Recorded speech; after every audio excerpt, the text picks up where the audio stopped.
Essentially,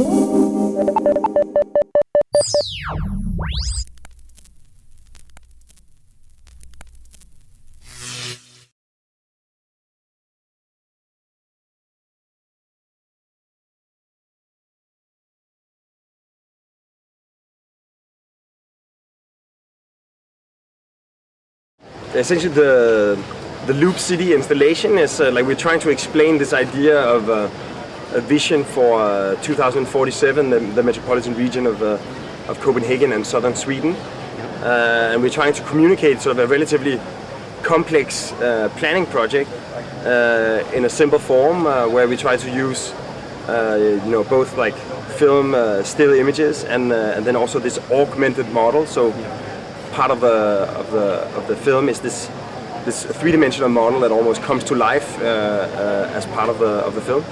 And the general study is that we were commissioned by the 10 cities surrounding Copenhagen that are going to be connected by a future train line from the north coast to the south coast around Copenhagen, to look at the urban development along this train line, what urban development could be triggered by this train line.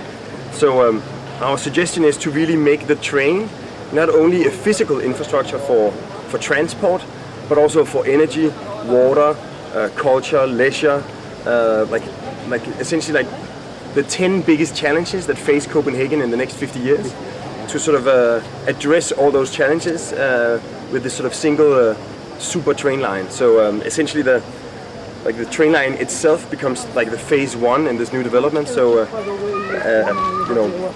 as the train goes up and down to help gravity accelerate or decelerate the train when it stops and starts, you get like these train buildings. So almost like this, if you like, a 40-kilometer long sort of continuous program that sort of intensifies towards the stations, and then sort of yeah, and then sort of our final sort of suggestion is that Copenhagen and Malmö are already connected with a bridge, and actually in the north, if you would make only a 3-kilometer long bridge, you could create a loop that would make Copenhagen and Malmö a region equivalent to the Bay Area in San Francisco. So and I think already like the bridge has been there for 10 years, and you can already feel that when you go into a shop in Copenhagen, most likely the girl is speaking Swedish.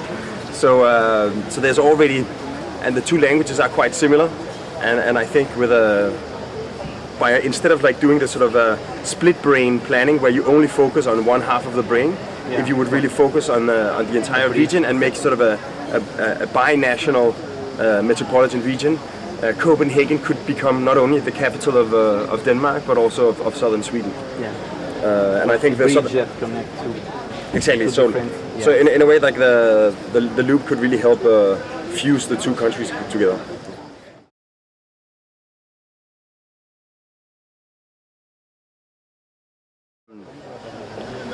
I mean, I think it is a bit tricky to describe the situation from the inside, but I think what could be said to be sort of a Danish focus is that's some kind of a sort of functionalistic, rational tradition that is like very focused on sort of on human values. So like I think one thing that we've at least sort of thought of as a defining element in our work is that in a Danish context, like Denmark is really sort of the culture of consensus, that everybody has to sort of be heard and agree, and so sometimes driving the projects is this sort of a commitment to making everybody happy. So essentially you have to listen to what the neighbors say, you have to make sure that the residents are nice, so you have to make sure that the children can play in the courtyard and there's sunlight for everybody. So this sort of obsessive pursuit of trying to make everybody happy gives you a sort of at least there's a potential for an architecture that is like on one hand rooted in a sort of functional, rational tradition, but because it's trying so hard to please everyone, it actually ends up being complex or even sort of distorted or twisted in some form, because it can't just be a box, because if it was just a box it would ignore some attributes, and by trying harder, it actually becomes more radical. I mean, essentially what we try to say with Yes is More, the title of our little comic book, is this idea that this sort of super inclusive approach, where it actually becomes radical or even extreme by trying to include all concerns into the design.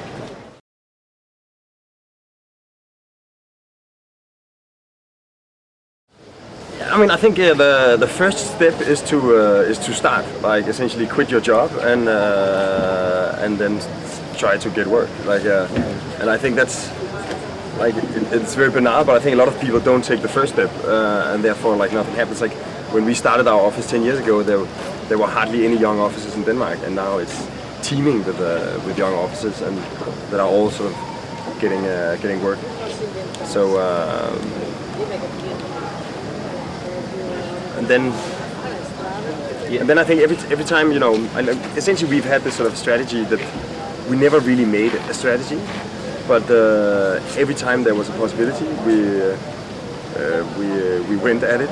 And I think maybe we were lucky in the beginning that we didn't have like a rich uncle that needed a summer house or something. So because like those projects can end up consuming your entire life trying to please your family members. So since we didn't have any jobs, we had to shoot at open competitions, and then we were just lucky to bag a few.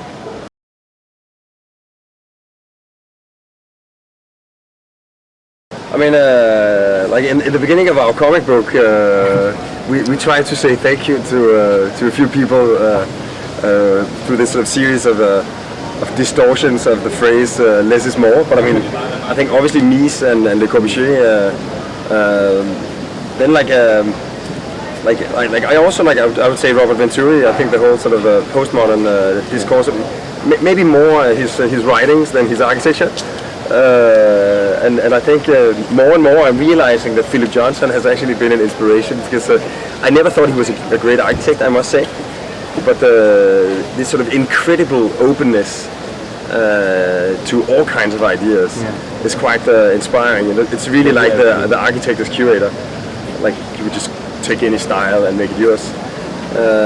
And then finally, of course, like I'm Koolhaas. I started studying architecture when SML Excel came out. So I was reading M. Koolhaas before I was reading Le Corbusier.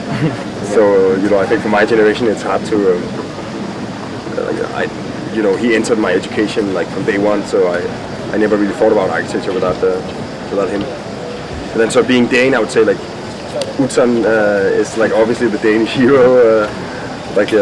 Unfortunately, he never managed to build almost anything in Denmark. But I think all Danes, as part of their public school education, should be flown to Sydney and experience like the greatest work of Danish architecture on Australian ground.